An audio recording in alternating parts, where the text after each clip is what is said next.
Hello everyone, कैसे हैं आप सब लोग। आई होप सो आप सभी अच्छे होंगे। मैं Priyam sir from NPC education hub और आप देख रहे हैं एनपीसी का यूट्यूब चैनल। जैसे कि आपने देखा होगा कि मैंने आपका पार्ट 1 में इलेक्ट्रिसिटी को डिस्कस किया था और आज मैं उसका पार्ट 2 लेकर आया हूं, जिसमें हम लोग फिर से एमसीक्यूज का कॉन्सेप्ट के बिहार पर उसका प्रोग्रामिंग करेंगे, कॉन्सेप्ट को सीखेंगे और उन एमसीक्यूज को किस तरीके से लगाना है इस चीज़ के बारे में हम लोग सीखेंगे।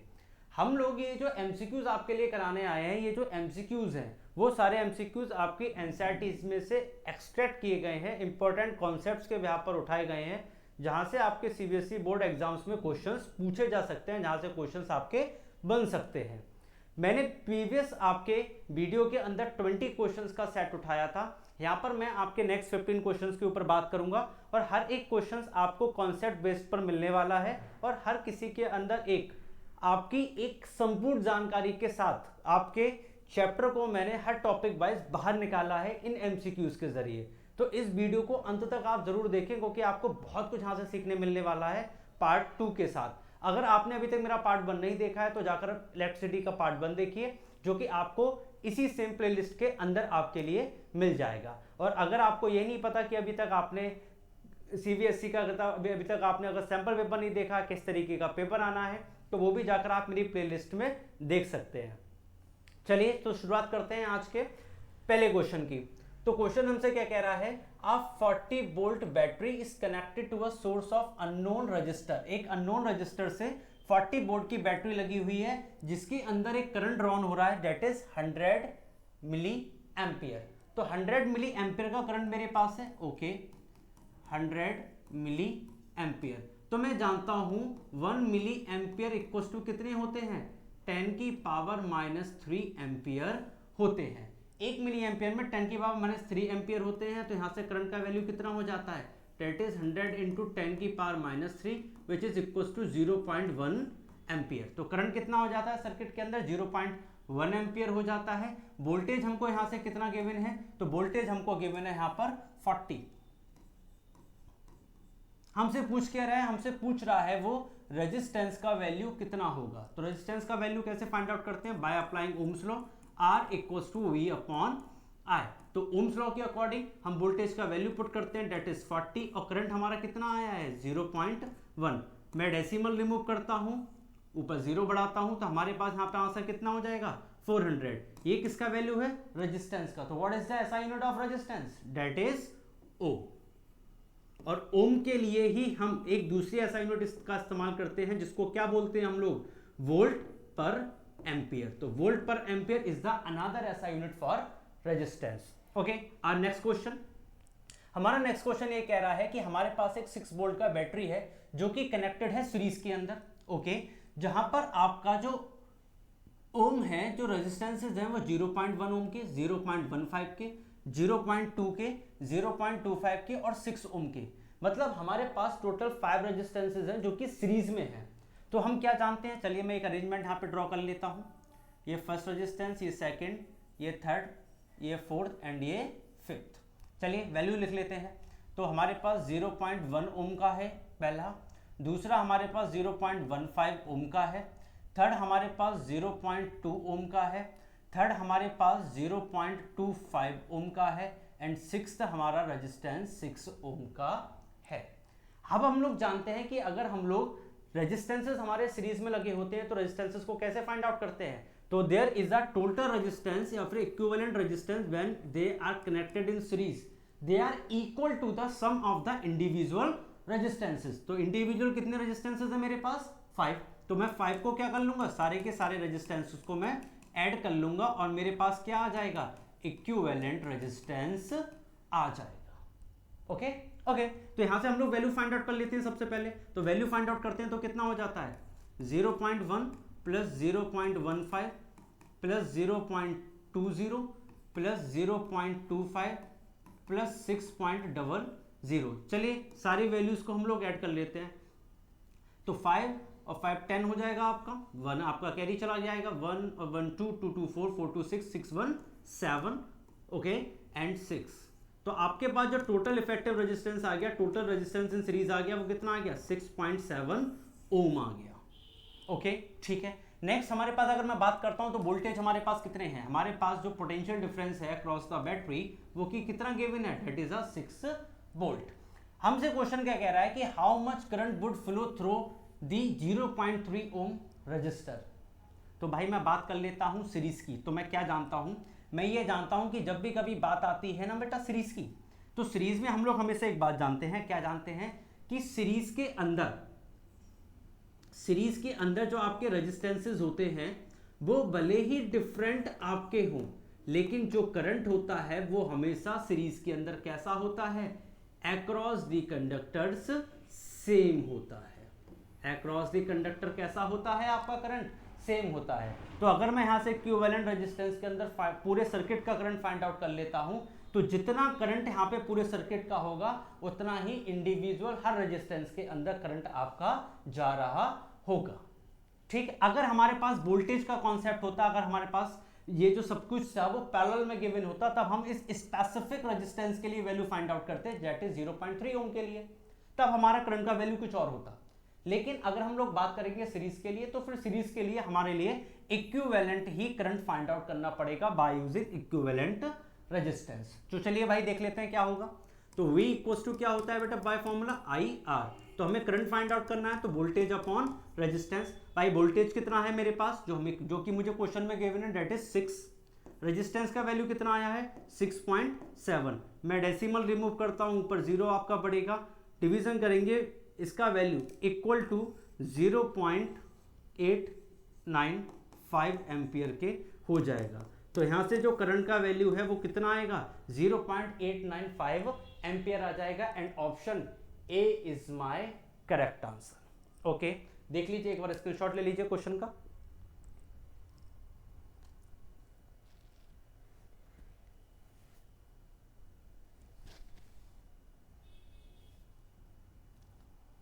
चलिए बढ़ते हैं फिर अपने अगले क्वेश्चन की तरफ। तो अगला क्वेश्चन हमसे क्या कह रहा है, अगला क्वेश्चन हमसे ये कह रहा है कि if a length of a conductor and its radius is increased twice.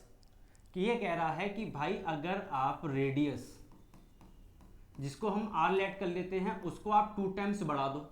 कितने टाइम्स बढ़ा दो, 2 टाइम्स। तो भाई मैंने जो ओरिजिनल थी मैंने उसको कितना मान लिया है, मैंने उसको मान लिया है r। वो कह रहा है इसको बढ़ा देते हैं, तो मान लेता हूं r डैश जो था वो कितना हो गया, 2r हो गया। ठीक है, अब वो कह रहा है कि आपको क्या करना है, आपके लिए लेंथ ऑफ कंडक्टर को भी ट्वाइस करना है। तो मैं मान लेता हूं कि जो मेरी लेंथ है वो l है। अब वो कह रहा है इसको बढ़ाना है, तो जो मेरी न्यू लेंथ हो जाएगी वो कितनी हो जाएगी, 2l हो जाएगी। तो ऐसे में जो आपका रेजिस्टेंस है वो कितना चेंज हो जाएगा। तो यहां से ओल्ड रेजिस्टेंस फाइंड आउट करते हैं। तो रेजिस्टेंस क्या होता है, resistance directly proportional to length and inversely proportional to area of cross section which is equal to pi R square. तो resistance equal to rho L upon pi R square होता है। यहां से बड़े वाले का वैल्यू देख लेते हैं। तो जब वैल्यू बढ़ेगी तो कितना हो जाएगा, R dash equals to rho. Value बड़ी है तो भाई लेंथ कितना हो गया, 2l हो गया। यहां से रेडियस कितना बड़ा है, रेडियस भी आपका 2 टाइम्स बड़ा है, तो पाई 2r का स्क्वायर। तो यहां से r डैश का वैल्यू कितना हो जाएगा, 2 2 जा 4 कटेगा, तो 1/2 रो l अपॉन r स्क्वायर, पाई r स्क्वायर। अच्छा, ये वाला पूरा का पूरा वैल्यू किसको शो कर रहा है, दैट इज ओल्ड रेजिस्टेंस। तो अगर मैं देखूं तो r डैश इक्वल्स टू कितना हो गया, half times of new resistance के हो गया। तो आपका जो ओल्ड रेजिस्टेंस है वो न्यू रेजिस्टेंस के कंपैरिजन में कैसा हो गया, हाफ्ड हो गया। तो ऑप्शन देख लेते हैं भाई, रेजिस्टेंस विल रिमेन अनचेंज्ड, नहीं होगा भाई। रेजिस्टेंस विल इंक्रीज ट्वाइस, नहीं। Resistance will become half, yes. तो सी इज आर करेक्ट आंसर। देख लीजिए आप एक बार एक्सप्लेनेशन को।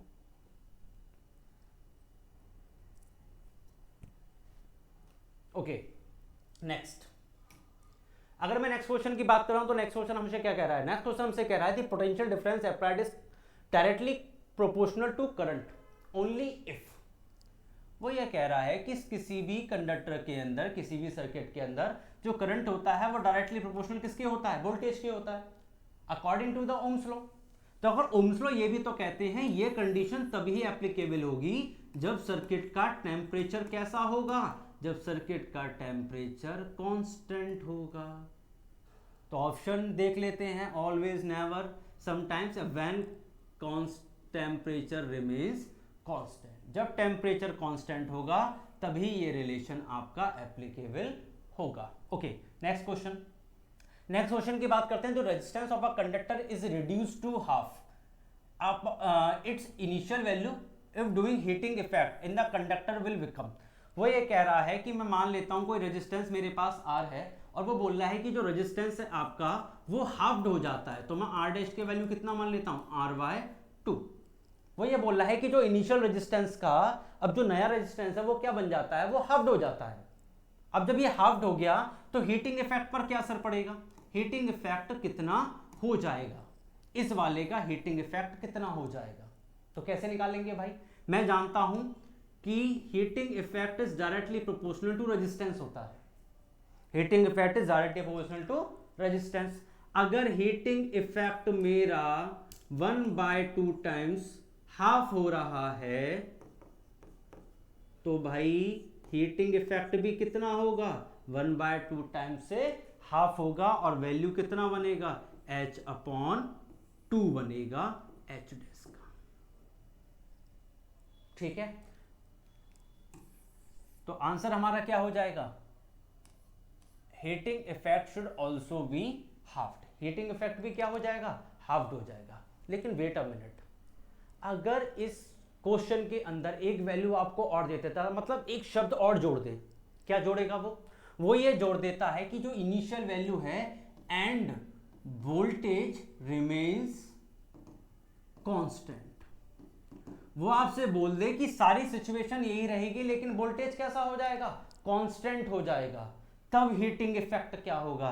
तो भाई हीटिंग इफेक्ट का तब आंसर ये नहीं होगा, इस कंडीशन में हीटिंग इफेक्ट का आंसर आपका बदल जाएगा। और कैसे बदलेगा वो चीज देख लो भाई। तो हीटिंग इफेक्ट का formula in terms of voltage क्या होता है, दैट इज V²/RT होता है। तो ऐसी कंडीशन में heating effect is inversely proportional to resistance होता है, और जब रेजिस्टेंस आपका 1/2 से गिरेगा तो हीटिंग इफेक्ट क्या होगा, तो हीटिंग इफेक्ट 2 टाइम्स बढ़ जाएगा। तब हीटिंग इफेक्ट क्या होगा, 2 टाइम्स बढ़ जाएगा। ठीक है, लेकिन अभी जनरल में हमारे पास ये चीज नहीं है, तो जब ये चीज नहीं है तो हमारा आंसर क्या होगा, हाफ होगा। लेकिन अगर हमारे पास ये चीज है क्वेश्चन के अंदर, तब हमारा आंसर क्या होगा, तब हमारा आंसर होगा this one, it is become 2 times. Okay, next की बात करते हैं। तो heating effect of a current carrying conductor is due to, कह रहा है हीटिंग इफेक्ट किसी कंडक्टर के अंदर किस कारणवश होता है। तो भाई देख लेते हैं किसी भी अंदर कि आपकी जो हीट है वो क्यों हो रही है। तो हीट होने के पीछे रीजन समझ लीजिए भाई, जब चार्जेस फ्लो होंगे तभी तो हीट बनेगा। तो चार्जेस फ्लो का मतलब हो गया भाई वेलोसिटी इन द कंडक्टर। तो current is directly proportional to drift velocity. Drift velocity का मतलब वो एवरेज वेलोसिटी जिसके साथ चार्जेस आपके किसी कंडक्टर के अंदर एक टर्मिनल से दूसरे टर्मिनल तक कैरी होते हैं, फ्लो होते हैं। तो ये क्या होता है, करंट के डायरेक्टली प्रोपोर्शनल होता है। वही बात कर रहा है हीटिंग इफेक्ट पैदा होने की। लेकिन भाई करंट का और रेजिस्टेंस का कैसा रिलेशन होता है, दैट इज इनवर्सली। और हीटिंग इफेक्ट का रेजिस्टेंस के साथ डायरेक्टली का संबंध होता है। तो भाई अगर ड्रिफ्ट वेलोसिटी किसी भी ऑब्जेक्ट की क्या हो रही है, घट रही है, चलो घटाते नहीं है, पहले यहां से देख लेते हैं। अगर रेजिस्टेंस बढ़ रहा है तो हीट भी क्या हो रहा है, बढ़ रहा है। अब जब रेजिस्टेंस बढ़ेगा तो करंट घटेगा। अब जब करंट आपका डिक्रीज होगा इसका मतलब क्या है कि ड्रिफ्ट वेलोसिटी ऑफ चार्जेस मतलब electron should also be decreased. अब जब ये डिक्रीज्ड होगी इसका मतलब क्या हो जाएगा, there is a loss of kinetic energy of moving electrons. जब मूविंग इलेक्ट्रॉन्स की काइनेटिक एनर्जी लूज होना स्टार्ट हो जाएगी तभी सर्किट के अंदर करंट भी कम होगा, और ऐसी कंडीशन में तभी होगा जब आपका रेजिस्टेंस सर्किट के अंदर पैदा होना स्टार्ट हो जाएगा, प्रोड्यूस्ड हो जाएगा। तो option B is our correct answer. Okay, next अगले की बात करते हैं। तो how much electrical energy in kilowatt hour is consumed in operating 50 watt bulbs for 10 hours day for 30 days. Question ये कह रहा है कि भाई एक महीना है जो कि 30 दिनों का होता है, उसके अंदर 10 घंटे आपके प्रतिदिन 10 बल्ब जलाए जाते हैं जो कि 50 वाट के होते हैं। तो वो आपसे पूछ रहा है कि पूरे महीने में कितना एनर्जी कंज्यूम्ड आपने किया होगा। तो एनर्जी कंज्यूम्ड हम लोग कैसे फाइंड आउट करते हैं, work done equals to energy consumed equals to क्या होता है, power into time. Rather than this एक दूसरा formula in terms of potential and current क्या होता है, VIT। लेकिन अगर मेरे को नंबर ऑफ अप्लायंसेस गिवन हो तब क्या होता है, तो हम लोग यहां पर n लगा देते हैं। क्या लगा देते हैं फॉर्मूले के अंदर, n, और n का मतलब यहां पर क्या होता है, नंबर ऑफ अप्लायंसेस होता है। क्या होता है, नंबर ऑफ अप्लायंसेस। तो भाई देखो फॉर्मूला क्या लगना है यहां पर, E equals to N P into T. Number of appliances कितने गिवन है मेरे को, 10 गिवन है। पावर कितनी गिवन है, 50 वॉट ईच की गिवन है। और आपके कितने डे कंज्यूम करता है, 10 आवर्स पर डे कंज्यूम करता है। तो टोटल यहां से जो एनर्जी कंज्यूम्ड है वो कितनी आ जाती है, 5000 वॉट आवर आ जाती है। बट किलोवाट आवर में हमारा भाई आंसर किस में फाइंड आउट करना है, किलोवाट आवर में। तो किलोवाट आवर के लिए क्या करना पड़ेगा, 1000 से डिवाइड। तो भाई 30 से 30 जाएंगे, तो ओवरऑल जो एनर्जी कंज्यूम्ड है वो कितना आ जाएगा, 5 किलोवाट आवर। बात हो रही है 30 दिनों के अंदर कितने होंगे, तो सिंपल मल्टीप्लाई किससे हो जाएगा, 30 के साथ हम इसका क्या कर देंगे, मल्टीप्लाई कर देंगे। 30 के साथ हम इसका क्या कर देंगे, मल्टीप्लाई कर देंगे। तो हमारे पास आंसर देखो भाई कितना हो जाएगा, 150 kilowatt hour. Here is our correct answer. तो option B is our correct answer. Okay, next question की तरफ बढ़ते हैं। नेक्स्ट क्वेश्चन हमसे क्या कह रहा है, नेक्स्ट क्वेश्चन हमसे कहता है कि there is a wire of length L। एक वायर है जिसकी लेंथ L है और एरिया ऑफ क्रॉस सेक्शन कितना है, A है। तो वो कह रहा है कि इन सब सिचुएशंस में, इन सारी सिचुएशंस में किसमें सबसे कम रेजिस्टेंस पैदा हो रहा होगा। तो भाई चलिए देख लेते हैं किसमें सबसे कम रेजिस्टेंस पैदा हो रहा होगा। बात हो रही है लेंथ के डबल होने की। तो जो लेंथ है वो क्या हो रहा है, जो आपका लेंथ है वो क्या हो रहा है, लेंथ हो रहा है आपका डबल। लेंथ आपका क्या हो रहा है, डबल हो रहा है। तो चलिए पहली वाली कंडीशन यहां लिख लेते हैं। आपकी लेंथ को डबल कर रहा है तो L डैश इक्वल्स टू 12 ले लेता हूं, ठीक है। एरिया ऑफ क्रॉस सेक्शन के साथ क्या हो रहा है, area of cross section half हो रहा है। तो ऐसी कंडीशन में जो आपका नया रेजिस्टेंस बनेगा वो कितना हो जाएगा, पुराने रेजिस्टेंस के टर्म्स में रिलेशन निकाल देता हूं, कितना हो जाएगा, 4 टाइम्स हो जाएगा आपके ओल्ड रेजिस्टेंस के। कैसे हो जाएगा, तो वो चीज देख लीजिए भाई। R डैश इक्वल्स टू क्या लगेगा, रो। L की प्लेस पर क्या प्लेस करूंगा मैं, 12। A की प्लेस पर क्या पुट करूंगा मैं, A/2। 2 कहां जाएगा, ऊपर। तो यहां से R डैश इक्वल्स टू कितना आ जाएगा, 4 रो L अपॉन A। और ये वैल्यू किसकी होगी, ओल्ड रेजिस्टेंस की। तो R डैश इक्वल्स टू कितना हो जाएगा, 4R हो जाएगा, ठीक है। R equals to rho L upon A, ये हमारा होता है या नहीं होता है, ऑब्वियस सी बात है हमारा यही होता है, ठीक है। R equals to rho L upon A, इसके साथ कंपैरिजन कर रहे हैं। चलिए सेकंड कंडीशन में देख लेते हैं क्या कह रहा है। लेंथ को कर रहा है वो ट्रिपल, लेंथ को क्या कर रहा है वो ट्रिपल कर रहा है। और एरिया ऑफ क्रॉस सेक्शन के साथ वो क्या कर रहा है, एरिया ऑफ क्रॉस सेक्शन को वो डबल कर रहा है। तब देखो भाई ऐसी कंडीशन में क्या हो जाएगा, तो ऐसी कंडीशन में अगर मैं आपसे बात कर रहा हूं तो आपका R डैश इक्वल्स टू कितना बनेगा। तो भाई रिलेशन निकाल लेते हैं फिर से इसी के कंपैरिजन करके। तो इसी के साथ अगर मैं निकालता हूं तो भाई देखो कैसे निकलेगा, R dash equals to rho L का प्लेस पर हम कितना पुट करेंगे, 3L पुट करेंगे। एरिया ऑफ क्रॉस सेक्शन कितना पुट करेंगे, 2A पुट करेंगे। तो यहाँ पे R डैश का वैल्यू कितना हो जाएगा, 3/2 रो L अपॉन A। तो R dash equals to value कितनी आएगी, 1/5R, ठीक। चलिए तो यहाँ पे R डैश की वैल्यू कितनी होगी, 1/5R हो जाती है, ठीक है। आगे की बात कर लेते हैं, ठीक है। तो थर्ड कंडीशन में क्या दे रखा है कि लेंथ जो है वो कितनी हो जाती है, हाफ हो जाती है। और एरिया ऑफ क्रॉस सेक्शन कितना हो जाता है, डबल हो जाता है। तो ऐसी कंडीशन में क्या होगा, तो ऐसी कंडीशन में अगर मैं आपसे बात कर रहा हूं तो आपका जो न्यू रेजिस्टेंस है वो 1/4 टाइम्स किसके हो जाएगा, ओल्ड रेजिस्टेंस के हो जाएगा। तो यहाँ से 1/4 का वैल्यू निकाल लेते हैं, तो 1/4 का वैल्यू यहाँ से कितना आ जाएगा, आई थिंक सो यहाँ पे हमें भाई डेसिमल लेना पड़ेगा। डेसिमल लेते हैं तो 4 2 8 हो जाएगा, 4 5 20 हो जाएगा, ठीक, ये आ जाएगा, ठीक। लास्ट कंडीशन देख लेते हैं। तो लास्ट कंडीशन के अंदर हमसे क्या कह रहा है कि ओरिजिनल वायर, तो ओरिजिनल वायर का भाई कितना है हमारे पास, R equals to rho L upon A, जो कि वहां लिखा हुआ है। अब हम लोग देख लेते हैं कि भाई किस तरीके से इसको हमें करना है। तो अगर हमें इस तरीके से इसको करना पड़ेगा तो भाई देख लेते हैं। वैल्यू हमसे पूछा लीस्ट रेजिस्टेंस, इसमें तो भैया 4 टाइम्स बढ़ गई, तो पहला ऑप्शन तो भाई हो ही नहीं सकता, ओरिजिनल होगा नहीं। क्यों? क्योंकि हमको बाकी के 2 ऑप्शंस में कम नजर आ रहा है। अब भाई देख लेते हैं यहां पे कितना हो रहा है, 1.5 गुना हो रहा है, और यहां पर 1/4 घट रहा है। तो option C is my correct answer. चलिए एक बार देख लीजिए, स्क्रीनशॉट ले लीजिए, कॉन्सेप्ट अच्छा है।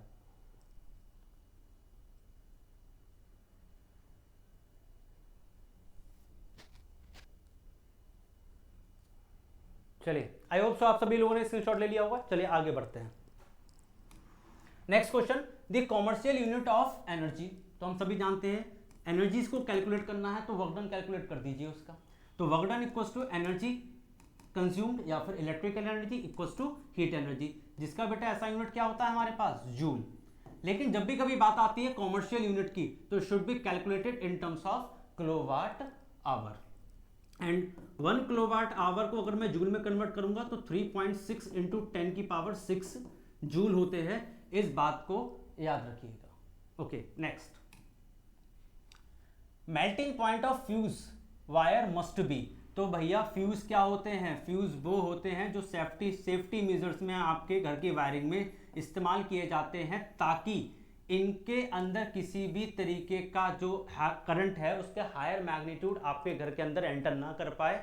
क्योंकि अगर ऐसा हुआ तो हीटिंग इफेक्ट पैदा होने की वजह से आपके घर में शॉर्ट सर्किटिंग हो सकती है, घर में आग, कोई भी कंडक्टर आग पकड़ सकता है, जिसकी वजह से दिक्कतें हो सकती हैं।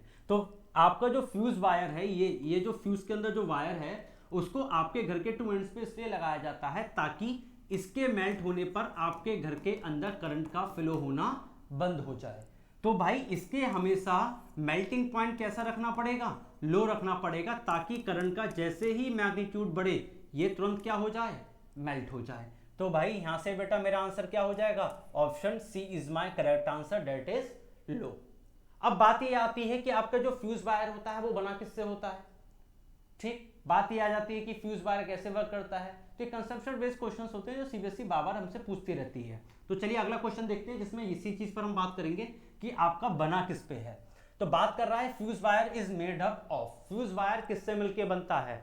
तो भैया ध्यान रखना, फ्यूज वायर मिलके बना हुआ होता है लेड टिन अलॉय से, कॉपर के तार से बना हुआ नहीं होता है। बहुत से बच्चे कॉपर का तार मारते हैं, कॉपर के तार से नहीं होता है, क्योंकि कॉपर का तार का मेल्टिंग पॉइंट अच्छा होता है। ठीक, पर यहाँ पे हमें यहाँ पे क्या चाहिए भैया, मेल्टिंग पॉइंट लो चाहिए, क्योंकि अगर ये नहीं पिघला तो पूरा मैग्नीट्यूड घर के अंदर वो घर, समझ सकते हैं आप। ठीक, आगे बढ़ते हैं। नेक्स्ट क्वेश्चन हमारे पास है 2 heaters of same length. 2 heater हमारे पास हैं जिनकी लेंथ सेम है, जिनका मटेरियल सेम है। तो मटेरियल जब भी कभी लिखा हुआ आ जाए कि भाई किसी का मटेरियल सेम है, तो मटेरियल का मतलब होता है उसका रेजिस्टिविटी सेम है। तो मेरे पास 2 वायर हैं, वायर है ए और वायर है बी, रेजिस्टिविटी सेम है, ठीक है, लेंथ भी सेम है, मान लेते हैं, ठीक। थिकनेस अलग अलग है, और थिकनेस का मतलब हो गया भाई एरिया ऑफ क्रॉस सेक्शन अलग अलग है। तो इसका मैं मान लेता हूं वायर ए का area of cross section A1 और इसका मान लेता हूं area of cross section A2। तो भाई देखते हैं, अगर मैं रेजिस्टेंस के साथ एरिया ऑफ क्रॉस सेक्शन की बात करता हूं तो ये कैसे होते हैं, इनवर्सली प्रोपोर्शनल होते हैं। तो अगर मैं देखूं ए वाला जो है वो थिन वायर वाला है और बी वाला जो है वो थिक वायर वाला है, मतलब बी मोटा तार है और आपका ए वाला जो है वो पतला तार है। तो अगर ए पतला तार है तो इसका एरिया ऑफ क्रॉस सेक्शन कम, जब इसका एरिया ऑफ क्रॉस सेक्शन कम होगा तो इसका रेजिस्टेंस कैसा होगा, ऑब्वियस सी बात है हाई होगा। और हमसे बात क्या कर रहा है, पावर किसकी ज्यादा होगी। तो भाई जिसका रेजिस्टेंस ज्यादा होता है पावर भी उसी की ज्यादा होती है। कैसे, तो भैया power is directly proportional to resistance होता है। क्यों होता है, P = I² R होता है, ठीक है।